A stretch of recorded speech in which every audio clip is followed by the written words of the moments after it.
Let's talk about adapter E. Adapter E is specifically for the ECM 142 motor, which is usually found in outdoor condensing units. It's a fan motor. It's a very efficient multi-speed fan motor, usually 1 or 2 speeds, that does save energy for your consumer. Motors characterized, the winding section of it looks just like any other. This particular one, I believe, is a 3rd horse.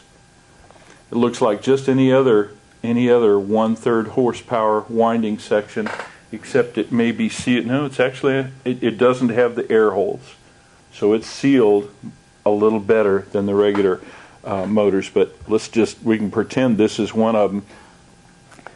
The module that's on this motor is somewhat similar to the other modules, but it has a few different characteristics on it. The 4 bolts that it takes to remove the module might also be mounting bolts for a shaft down motor. So remove the power to your outdoor equipment, all of it, wait 5 full minutes, then you can remove the mounting bolts and you have what looks like this as your module. To do a test, a troubleshooting test for this, you need to get your thumb behind this boss.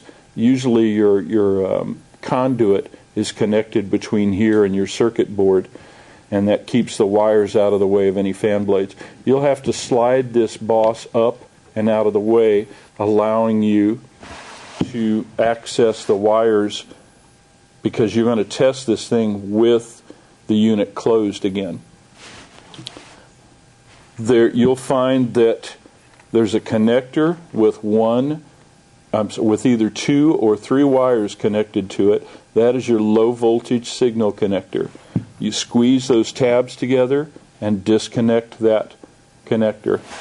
That connector, you can't see it from here, but the 2 outer connectors have flats on them, and that makes sure that you can't get this connector inserted improperly.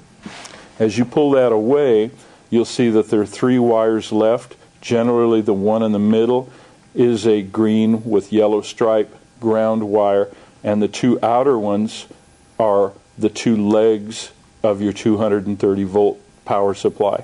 Almost all of these motors that we find in actual use are 230, although they probably make a 120 version.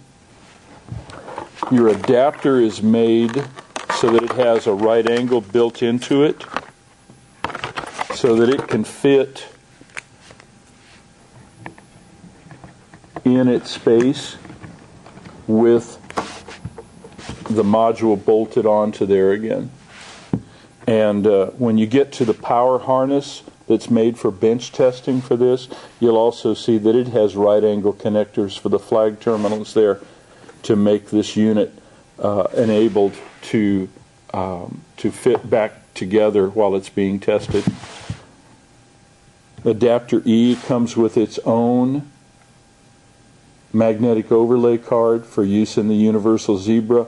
There are generally, these motors generally only run at either speed 1 or speed 2. Occasionally you'll get something working, you'll get a speed on speed 3, but it might be a pseudo speed.